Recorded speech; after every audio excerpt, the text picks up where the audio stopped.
Movie के start में हमें एक लोकल फार्म दिखाया जाता है जिसका नाम बर्न यार्ड था। इस फार्म में हर तरह के जानवर रहा करते थे, जैसे काउज, हैंस, डंकीज, हर किस्म के जानवर। पर जब इस फार्म का मालिक किसी काम से बाहर जाता है तो वहाँ पर सभी जानवर अपने दो पाँव पर खड़े हो जाते हैं। वो सभी जानवर आपस में एक दूसरे से इंसानों की तरह बातें किया करते थे। वहीं पर हम इस फार्म कम्युनिटी के लीडर बेन को देखते हैं, जो कि एक बहुत ही जिम्मेदार जानवर था। वो सबसे अपने गोद लिए हुए बेटे के बारे में पूछ रहा था। इसके गोद लिए हुए बेटे का नाम ओटिस था, जो कि बहुत लापरवाह और खुश मिजाज गाय था। उसे किसी भी किस्म की जिम्मेदारी से कोई मतलब नहीं था। वो अपने फॉर्म के दोस्तों के साथ मिलकर बहुत ज्यादा मौज मस्ती कर रहा था। दूसरी तरफ बेन ने तमाम जानवरों को मीटिंग के लिए बुलाया था। तभी वहाँ ओटिस मस्ती करता हुआ आ जाता है। बेन वहाँ पर ओटिस को बैठने के लिए कहता है और वहाँ पर सभी जानवरों को भेड़ियों के हमले के बारे में बताता है कि वुल्फ के शिकार से बचने के लिए क्या करना चाहिए। जैसा कि सभी को ग्रुप्स में रहना था और किसी को भी बाहर जाने की इजाजत नहीं थी, और इन्हीं बातों के साथ मीटिंग खत्म हो जाती है। इसके बाद सभी लोग वहां से जाने लगते हैं, लेकिन बेन ओटिस को रोक लेता है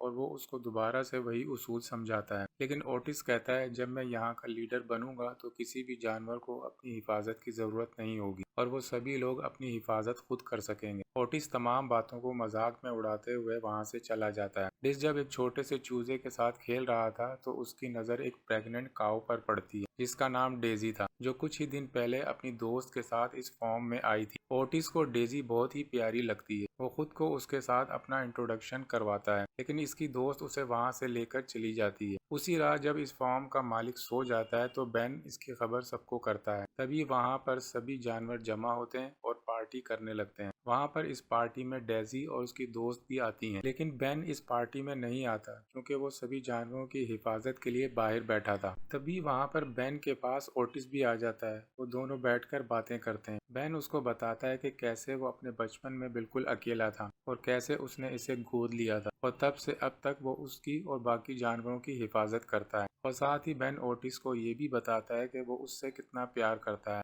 लेकिन ओटिस को पार्टी के लिए देर हो रही थी, इसलिए वो जल्दबाजी में वहां से चला जाता है और वो पार्टी में पहुंचकर बहुत ज्यादा इंजॉय करता है। और तभी वहां पर जब बेन सभी जानवरों की हिफाजत कर रहा था, तभी वहां पर मौका पाते ही वुल्फ आ जाते हैं और वो मुर्गियों के पास चले जाते हैं। फिर सही वक्त पर बेन वहां पर आ जाता है। उन भेड़ियों का लीडर बेन को कमजोर समझने की कोशिश करता है और सभी भेड़िए मिलकर बेन पर हमला कर देते हैं, लेकिन बेन उनको बहुत अच्छे तरीके से हैंडल कर रहा था और वहां पर सबका मुकाबला कर रहा था। जैसा कि बेन उन भेड़ियों से लड़ रहा था, तभी उन भेड़ियों का लीडर बेन को काट लेता है, लेकिन बेन फिर भी हिम्मत नहीं हारता और इन वुल्फ का मुकाबला करता है। बेन इन तमाम भेड़ियों को बहुत अच्छा सबक सिखाता है। वो सभी भेड़िए वहां से डरकर भाग जाते हैं, लेकिन बेन इस लड़ाई में बहुत ज्यादा जख्मी हो जाता है और वहीं पर गिर जाता है। जब ओटिस को इस बात की खबर मिलती है तो वो भागते हुए बेन के पास आता है, लेकिन जब वो बेन के पास आता है तो तभी बेन की डेथ हो जाती है और फार्मर उसकी लाश को पहाड़ियों के किनारे दफना देता है। तमाम जानवर उसकी कुर्बानी पर उसे एट्रीब्यूट पेश करने आते हैं।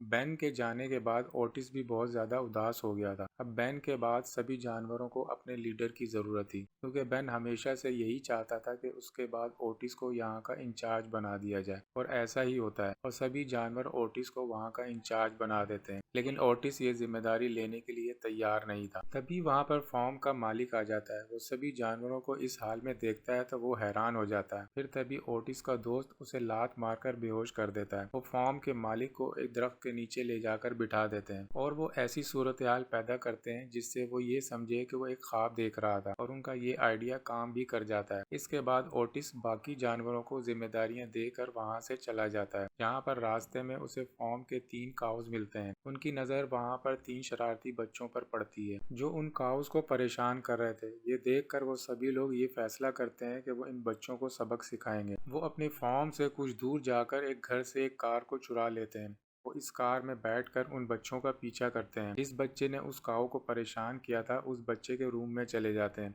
और उसको बहुत ही बुरी तरह से डराकर वापस आ जाते हैं। और उनकी कार की तेज रफ्तारी की वजह से पुलिस वाले उनके पीछे लग जाते हैं। उनको ऐसा लग रहा था कि इस कार को कुछ लड़के चला रहे हैं और पुलिस वाले इनका पीछा करते हैं। लेकिन आखिर में अपनी होशियारी की वजह से पुलिस वालों से बच जाते हैं और इस टूटी हुई कार को वापस उसी घर में लाकर छोड़ देते हैं। ओटिस और बाकी सभी काउस उस शरारती बच्चे को सबक सिखाकर बहुत ज्यादा खुश थे। उनके जाने के बाद ओटिस अपने फादर की तरह उस फॉर्म की हिफाजत करने के लिए वहीं पर रुक जाता है। तभी वहाँ पर डेजी आ जाती है। ओटिस डेजी को देखकर बहुत ज्यादा खुश होता है। डेजी यहाँ पर ओटिस को अपनी कहानी भी सुनाती है कि कैसे उसके शौहर की एक खौफनाक तूफान में डेथ हो गई और इसी वजह से डेजी बताती है कि वो और उसकी दोस्त इस फॉर्म पर आ गई। ओटिस नोटिस करता है कि कुछ भेड़िए खरगोशों का पीछा कर रहे हैं, पर जब ओटिस उन खरगोशों को बचाने के लिए जाता है तो वो खरगोश तो बच जाता है, लेकिन ओटिस उन भेड़ियों को देखकर बहुत ज्यादा डर जाता है। जब भेड़ियों को ये पता चलता है कि ये बैन का बेटा है तो वो उस ओटिस का मजाक उड़ाने लगते हैं। और उसको ये बात भी पता थी कि ओटिस कितना लापरवाह है। वो वहाँ पर ओटिस से एक डील करता है कि वो फार्म पर आया करेगा और कभी कभी कोई जानवर लेकर चला जाएगा और ये डील इन दोनों के दरमियान खुफिया रहेगी। वो वहाँ पर उसकी सभी बातें सुन लेता है। ये सब कहकर वुल्फ का लीडर वहाँ से चला जाता है। इसके बाद ओटिस अपने फादर की कब्र पर जाता है। वहाँ पर जाकर वो उनको कहता है कि आप ग्रेट लीडर और ग्रेट फादर थे, लेकिन मैं आपकी तरह बहादुर बिल्कुल भी नहीं हूँ। अगर आप यहाँ होते तो आज आप वुल्फ का बहादुरी से मुकाबला करते, लेकिन मैं उन भेड़ियों के सामने बिल्कुल कमजोर हो गया। मैं इस फॉर्म के जानवरों का लीडर बनने के काबिल नहीं हूँ। अब ये जिम्मेदारी ओटिस किसी दूसरे जानवर को दे देता है और इस फॉर्म से जाने लगता है। तभी डेजी वहाँ पर आ जाती है और उससे जाने की वजह पूछती है। ओटिस उसको बताता है कि यहाँ के सब लोग उस पर भरोसा करते हैं, लेकिन वो उनकी हिफाजत करने के काबिल नहीं है। अब डेजी के समझाने के बावजूद वो अपना फैसला नहीं बदलता और वहां से जाने लगता है। तभी ओटिस को वहां पता चलता है कि वो भेड़िए मैडी नाम की छोटी चिक्स के साथ बाकी मुर्गियों को भी अपने साथ ले गए हैं। ओटिस ये सब सुनकर इन सभी वुल्फ्स का अकेला सामना करने के लिए जंगल में चला जाता है। वहां पर उन सभी भेड़ियों ने तमाम मुर्गियों को बांध रखा था। जब वो छोटे चूजे को खाने लगता है तभी वहां पर ओटिस आ जाता है। वो वुल्फ के लीडर को कहता है कि वो सभी मुर्गियों को यहाँ से जाने दे।